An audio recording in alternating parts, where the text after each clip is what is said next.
Sorry. Okay. Hang on. So last Sunday in part one, we talked about the definition of EES, why it is an interesting visualization tool. I tried to make the point that microscopic ear surgery is, of course, still important, especially for mastoid surgery. And also, I tried to show you how you could get started with EES. Today, I'll just take a small glimpse at the endoscopic ear surgery anatomy again. Um, I will try and explain what are the small differences between EES and MES. Um, Also, I try to bring to you the idea of more functional surgery with EES, and then also instruments for EES. I'll talk about that a little bit. Um, hang on. So EES anatomy, when you, especially in the retrotympanon, of course, you can see things that you haven't seen before, and I wanted to talk about that. So the ponticulus, that's sort of a bony bridge, which separates the posterior sinus, which is behind the posterior crus of the stapes, and the eminentia, and the sinus tympani. And it can be a complete ridge, but it can also be like a bridge. That's where its name comes from. Ponticulus in Latin means actually bridge. And of course, when you have a cholesteatoma, you can have the problem that the cholesteatoma is growing underneath the bridge, and it's difficult to reach underneath. So you have to be aware that it can be hollow underneath. Sinus tympani is also very interesting because um, learning from endoscopic ear surgery, we saw that the sinus tympani can be very, very deep. And if it's very deep, then when you have a cholesteatoma, it can go below the facial nerve and can actually go back into the mastoid following sinus tympani. So it's always good when you do cholesteatoma surgery to have a CT scan and to actually have a look, how deep is my sinus tympani? Then we have the funiculus, which actually separates the retrotympanum from the hypotympanum. And we have the fustus, which is this structure here. This is actually quite a helpful structure when you're doing cochlear implant surgery, because it sort of helps you to find the lower turn, and you get a good idea about the direction of the lower turn of the cochlea. And of course, the round window niche. Um, the facial recess also can vary a lot. It can be very shallow, but it can also be very, very deep and reach far back into the mastoid. Again, it's good to have a look on the CT scan. How deep is my facial recess before you start a cholesteatoma surgery when you have middle ear cholesteatoma? Interesting also are these infracochlear cells, which form the subcochlear canaliculus. And that, if you follow these, and you can do that quite nicely with the endoscope, you can actually reach the petrous apex. And when you have cholesterol granuloma, for example, in the petrous apex, it's a very nice way when the distance between the cochlea and the jugular bulb is far wide enough, then you can actually go through and reach the petrous apex, very minimal invasively, and with the scope, and you can drain the cholesterol granuloma. So that's also a very nice track to follow with the endoscope. Then, of course, Prusak space is a structure we talk about a lot.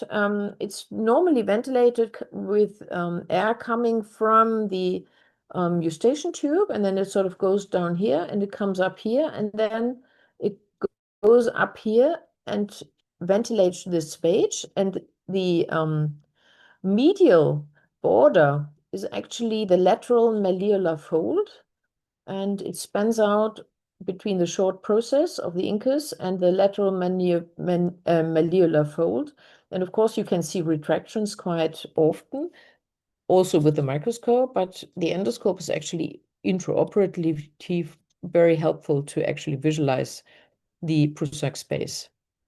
Another structure which you would normally with the microscope not be able to see is the so-called cog or transverse crest, which is the border between the epitympanon and the supratubal recess.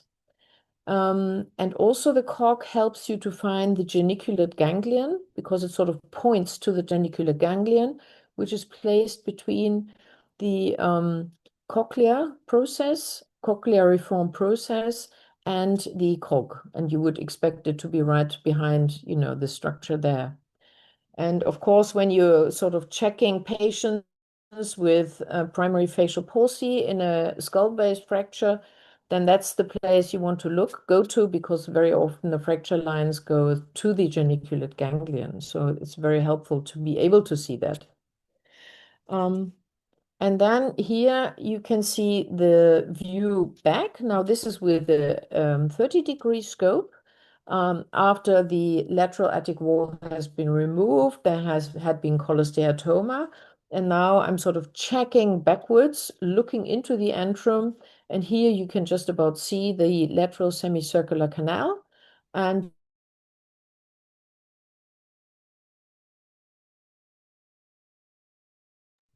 structure that I have not really known, being a microscopic surgery, is the tensor fold. And that is a membrane fold which can be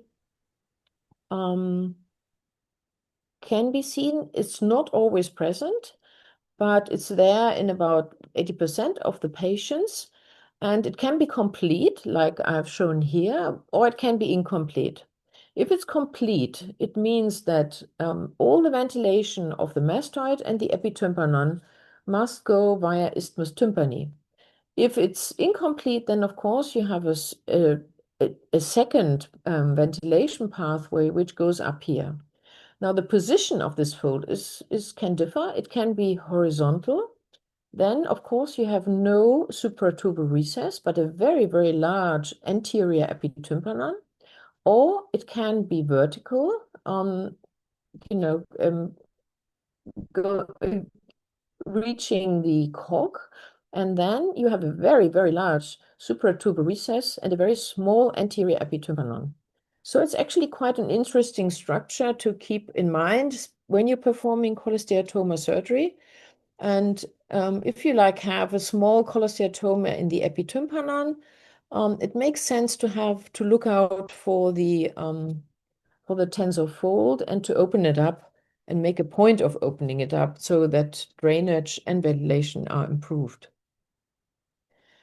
Now, what are the differences between endoscopic ear surgery and microscopic ear surgery?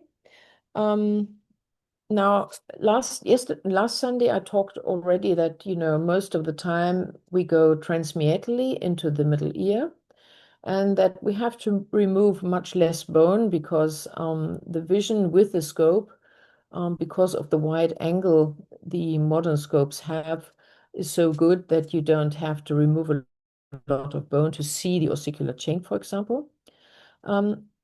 What is also different is the development of the tympanomeatal flap, and I'll show that in a slide.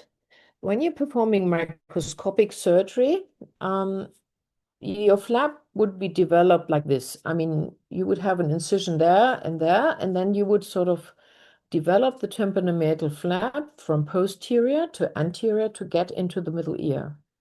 Now, when you're performing endoscopic ear surgery, your incision is more circumferential, and you will develop the flap top down. And very often it's really helpful to get the tympanic membrane off the long handle of the malleus. So this is shown here. This is actually a temporal bone preparation, but it doesn't really matter. Um, what you see is that the short process of the incus actually has a cartilage cap, and you sort of go into the joint and lift off the cap, and then it's actually quite easy to lift the tympanic membrane off the long process of the malleus because there's a thin layer of cartilage on the back of the long process.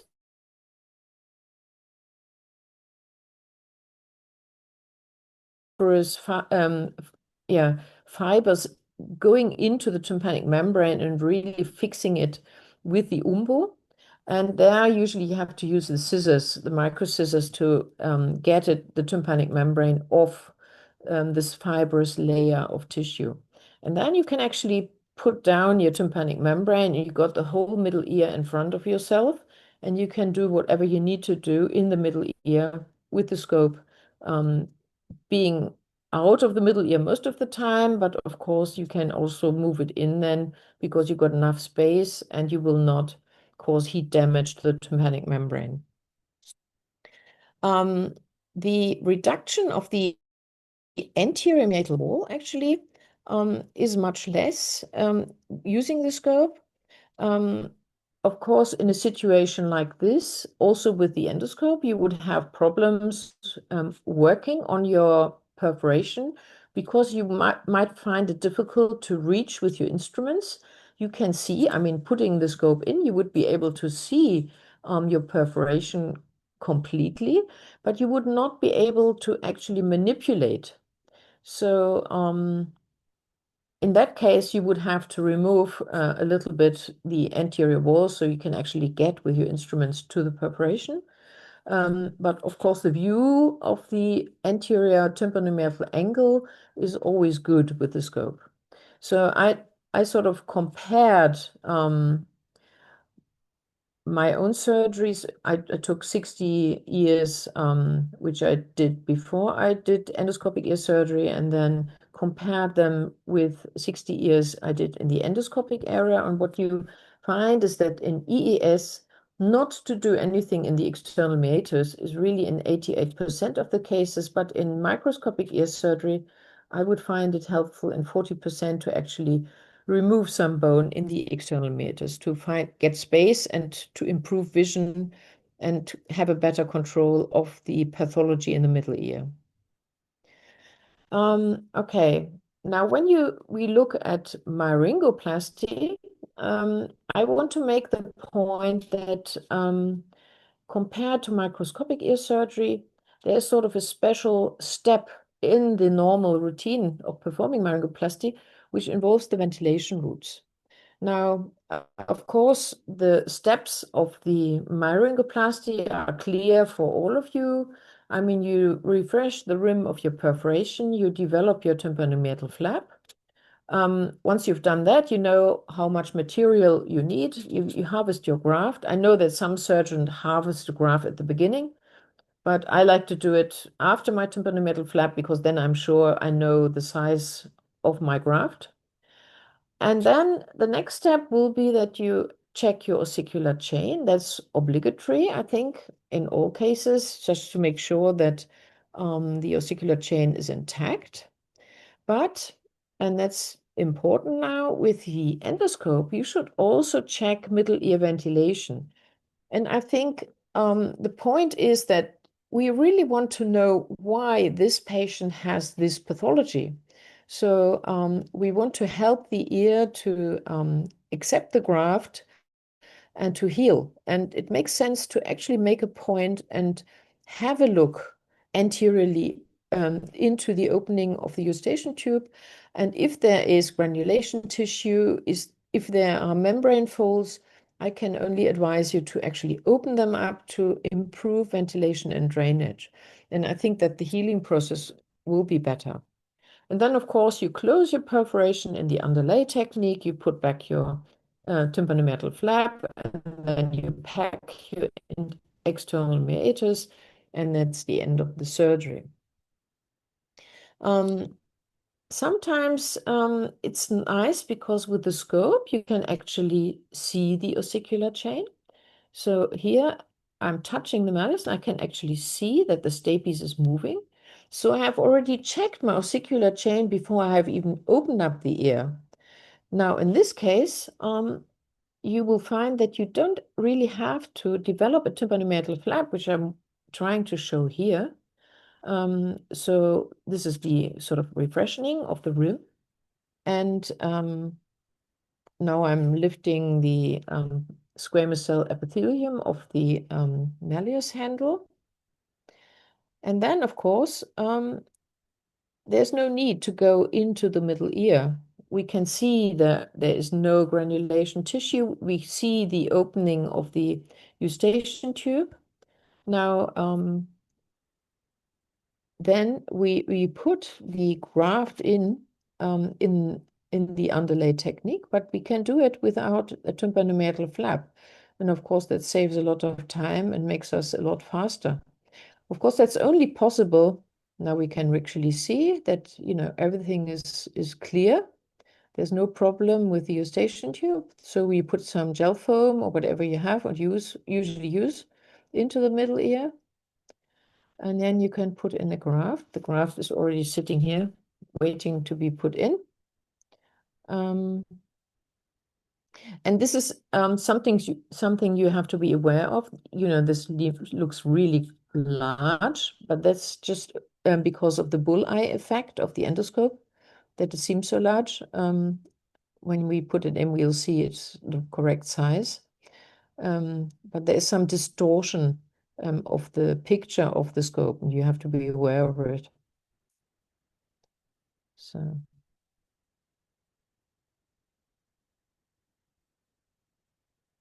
okay, now the graft goes in, and it cannot fall in. You see, it's shrinking as you put it in.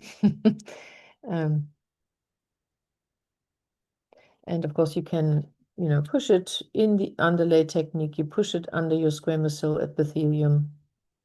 It's very important to have it in the underlay.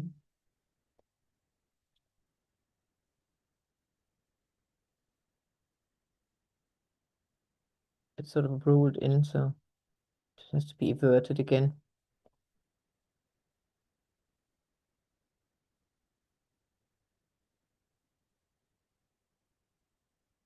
Yeah, I think you're getting the idea. Okay. And then, of course, to check again with a small hook that all the squamous cell epithelium is really on top of the graft, and you don't cause a development of cholesteatoma. Okay, why is it helpful to use it in this situation? Is for the patient, of course, there's less postoperative pain and there's no incision. And for the surgeon, you have, a nice control of ventilation pathways. You can see the ossicular chain actually easier. You don't have to remove any bone. So it's really quite straightforward. The packing postoperatively, really, it hasn't got to stay in for 3 weeks. When you're doing endoscopic ear surgery, I find that the ears heal a lot faster. So you can take the packing out after 2 weeks already. When you choose your transplant, I personally prefer cartilage now, or as have seen here, this was perichondrium, because it's a bit stiffer than fascia. And I've find it more easily to place in the middle ear, but I think that's probably a matter of taste. Okay, I want to speak a little bit more about functional surgery with endoscopic ear surgery. I've already talked about ventilation pathways, and I want to point out one structure, and that's the epitympanal diaphragm. Actually, this hasn't been invented by endoscopic ear surgeons, but previous anatomists had already described it, I think, in the 18th century. There was a nice description of this structure, and I'll show you. Hang on.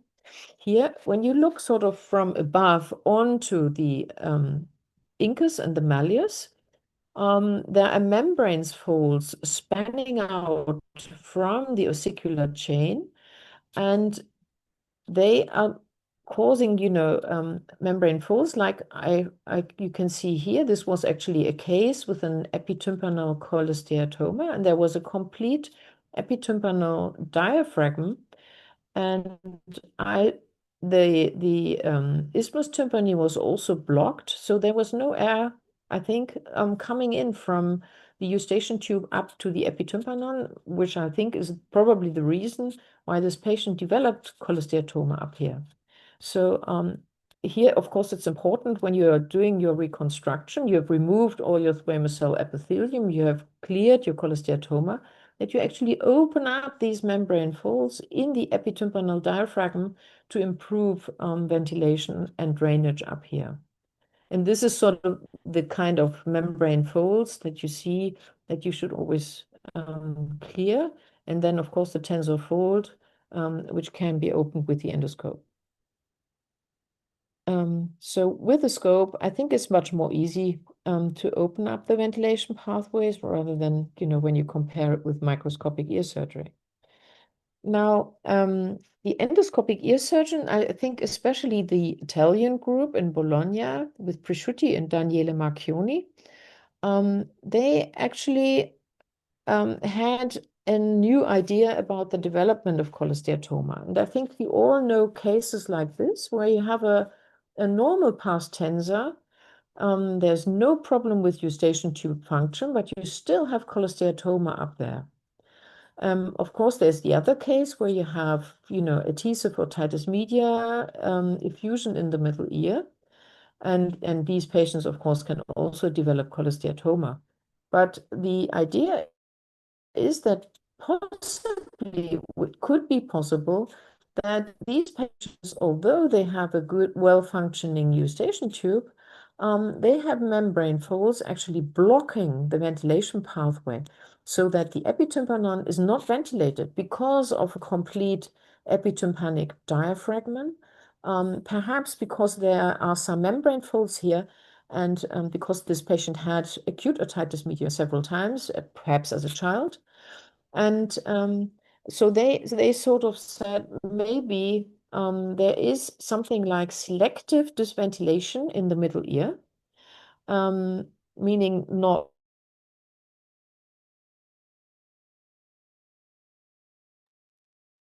see that the air is going in, but you still have obstruction of the isthmus tympani or tensor fold, as well as a complete epitympanoid diaphragm. And of course, when you performing surgery on this patient, you would have to remove the cholesteatoma and also remove the possible underlying cause. Okay, so functional surgery would mean has two aspects. One is that you have a better control of ventilation pathways, and on the other hand, there will be less bone removal, and that, of course, by keeping the normal structure in the middle ear, it would probably improve our surgery a little bit, at least. So this is a case which for me was a bit of an eye-opener, actually.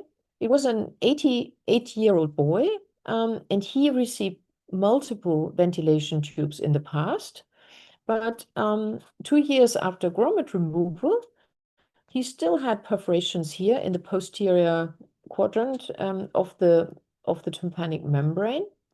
And there was retraction here, and actually you cannot see it perhaps so good, maybe later on. There is, beginning of adhesive otitis media and actually development of cholesteatoma. So now when I started performing surgery in this boy, I was quite surprised what I found, and I think when you sort of making a point of looking out for these problems, then you actually see them more and more. Here, so the ear is open. And now what you see here, when you keep a close watch, you see there is a complete membrane fold spanning out from the long process of the steep malleus, and it's sort of blocking the posterior half of the middle ear completely off from the ventilation through the ventilation tube or the eustachian tube. So this posterior half of the middle ear was not ventilated. And the anterior half had ventilation from the eustachian group and had no problem. And of course, putting in ventilation tubes in the anterior lower quadrant didn't help this ear at all. So I keep this going. Yeah. Now you can see it very nicely here.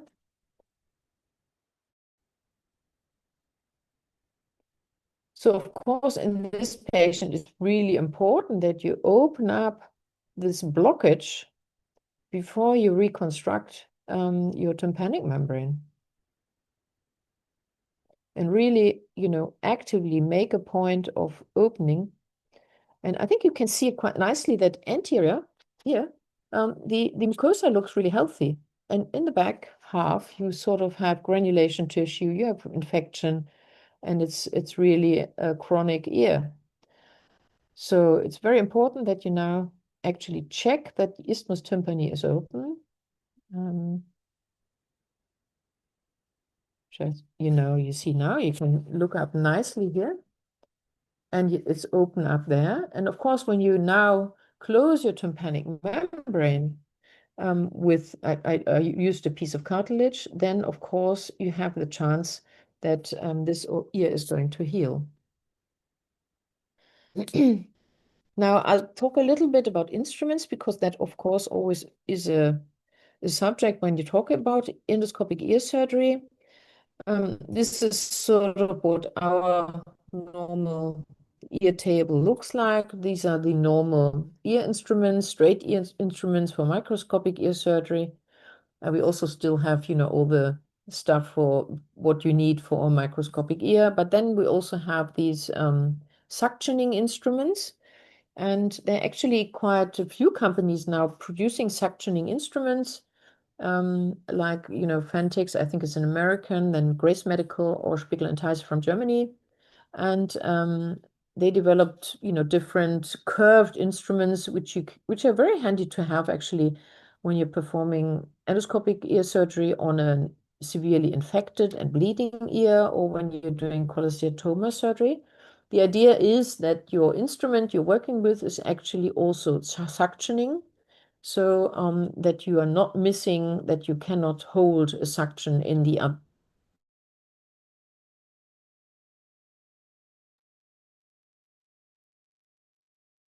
of course, when you're working with under the microscope, of course, you have the straight view, so you have straight instruments.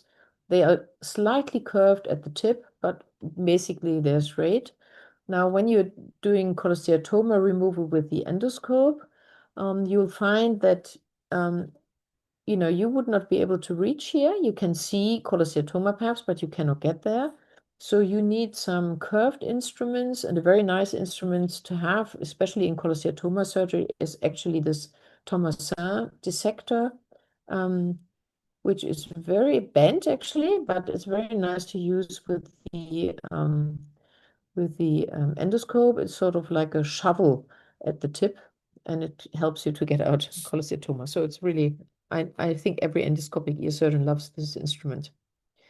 Then the bleeding, when you're preparing your tympanomeatal flap, some surgeons actually use monopolar cautery when they're preparing the flap, so they have less bleeding. This is actually a picture from Lukas Anschütz from Switzerland. And of course, using cautery while you're doing your incision, you reduce bleeding a lot in the external meatus. Actually, I did a doctoral thesis with another subject, but one of the things the colleague measured was that the endoscopic ear surgery actually uses less time cleaning the scope than the microscopic ear surgeon uses for adjusting, refocusing on, and changing magnification in his microscope. So, it was sort of 2 seconds with the endoscopic ear surgeon, 2% for the endoscopic ear surgeon, but 4% for the microscopic ear surgeon, which I felt, was really surprising. It's not what I expected, but I thought it was interesting. Drilling with the endoscope is, of course, not easy. I want to show to you, what it sort of looks like. When you're doing drilling, here it's shown with the underwater preparation. So the whole ear is filled up with saline, and then you work with continuous irrigation underwater, which is of course possible with a scope. You of course need a bag or something to catch the fluid that comes out of the ear then, so that you don't need rubber boots in the OR. You can also use, when you don't have to use remove lots of bone, you can do work with intermittent irrigation. So you're not immersing the scope in saline, but you are doing sort of dry drilling, and then you rinse, and then you suction. And that's of course a bit asking for a lot of patience from the surgeon. So I wouldn't really recommend it. I prefer to work actually underwater immersion. Because the normal drill produces bone dust, the rinsing solution is always very foggy. So, oops, sorry. So I like to actually work with a piezo, which is more like formed like a house curette, and it doesn't. It sort of makes a forward-backward movement, and you sort of scrape off the bone. And because this produces bone chips rather than bone dust, you see that the vision while you're working is actually quite nice. You can really see nicely, and you have good control over what you're doing. But drilling is possible. You just should drill with less speed, and then have a lot of irrigation going into the ear, so that you can have visual control over what you're doing. Okay. Now, with the improved visualization of the scope, with the scope, of course, the anterior tympanomeatal angle is not so much of a problem.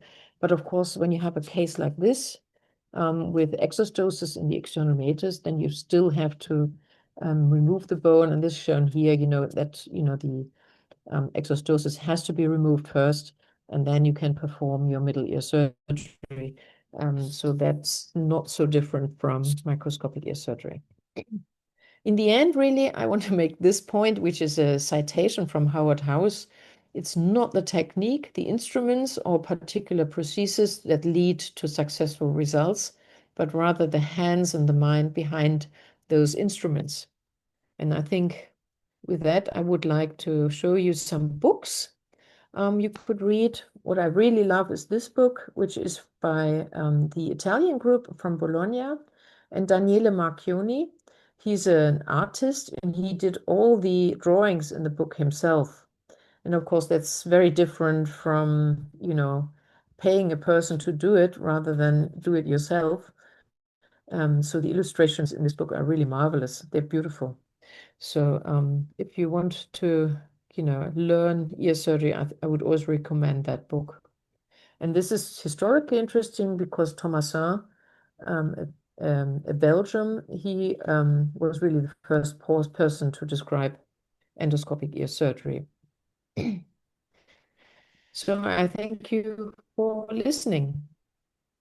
So, thank you. Thank you. It's amazing and very exciting what you presented. So, I ask you for questions and discussions. Is open. So then I begin. If cases with tympanoplasty where the handle of the malleus is very much retracted, so when you cannot do properly the underlay technique with your graft, how do you solve the problem? Yeah, so I know that, the pure teaching of the Tübingen school would Yeah, always be to sort of really try and do your underlay, also under the handle of the malleus.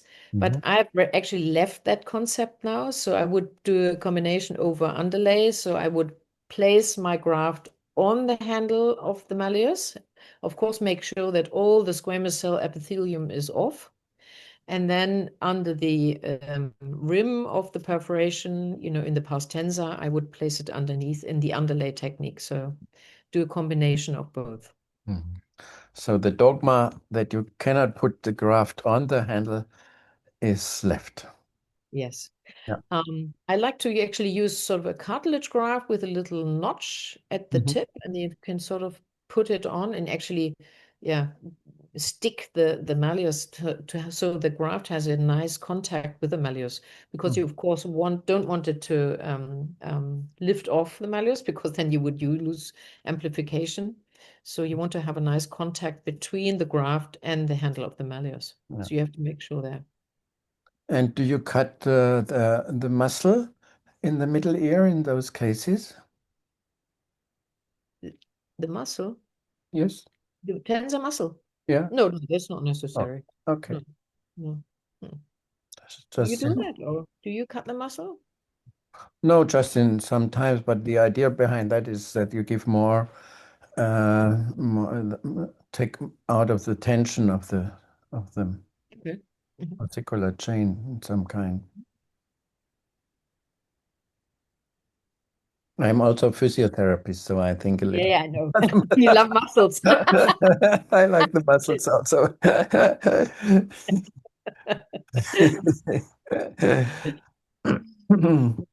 So, questions from over the world, please.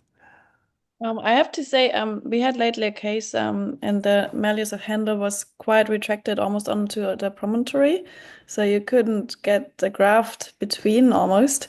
So we cut the muscle, tensor tympani, and then it was kind of more relieved, and then we could get the graft underneath. So maybe sometimes it might be helpful, like Eberhard said. Mhm. Yeah. And for a question, what do you think about endoscopic ear surgery for pediatric patients? Because I think sometimes you really get an advance with the endoscope for small patients and smaller ears. What's your experience with that? I find it, I think it's no problem with children. It's very nice actually to use in children, especially in children, because the external meatus may be narrower, but since it's shorter, it's also easier to get in and out. So I have never actually experienced the problem that I couldn't get into a normal children external meatus. Of course, I mean when you have a stenotic, bony stenotic, that's different. But a normal child, no problem. Yeah. And what's the diameter of the endoscopes? Do you have different Use ones for? use 3 millimeters. Yeah, yeah, and that's okay. Mhm. Mhm. When you use 2.7, which some people do, you actually lose quality of your picture. The image is just not as good. So 3 millimeters is a good compromise. How much are the instruments about? How much they cost? Yeah. Oh, I don't know. Expensive, too expensive. Mhm. Yeah. No, Yeah. no, I don't no idea. Yeah. Yeah. No. Okay. Well, that could be the problem Yeah. for the countries. Yeah. Hi, Dr. Ibaha and Professor Serena. I have a question. Uh, Mhm. in case a patient with total perforation of the tampon, so the endoscope, do you prefer to use endoscopic ear surgery for the underlying technique or what? I didn't quite get your question. I mean, we Uh, always in, do in, underlay yeah, technique. Yeah. okay. Just to be sure, because I am not sure whether the endoscopic ear surgery can cover a total population of the patient that around 90%. Yes, you get the Yes. same results. There are quite a few studies now whether the results are the same between endoscopic ear surgery and microscopic ear surgery with membrane closure, and they're the same at the moment. They are not superior, but they're absolutely no difference in the results. Yeah. Okay. Yeah. Sure. Okay. Yeah. Sure.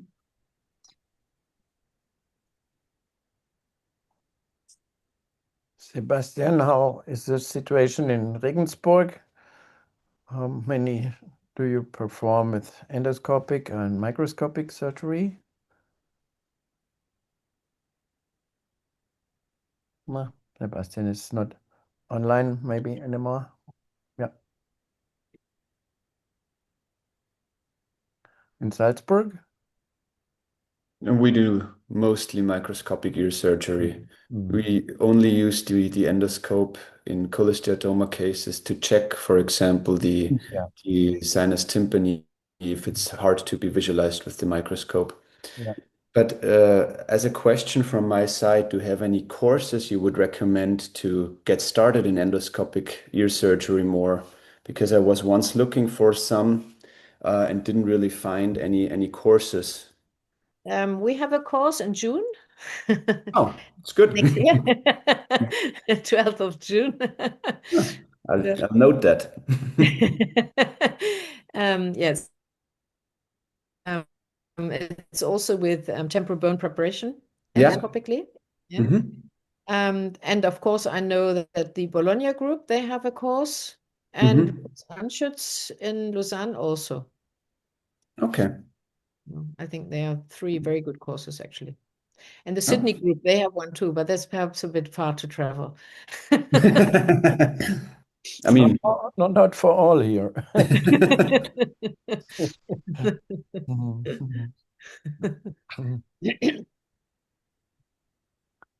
Fine.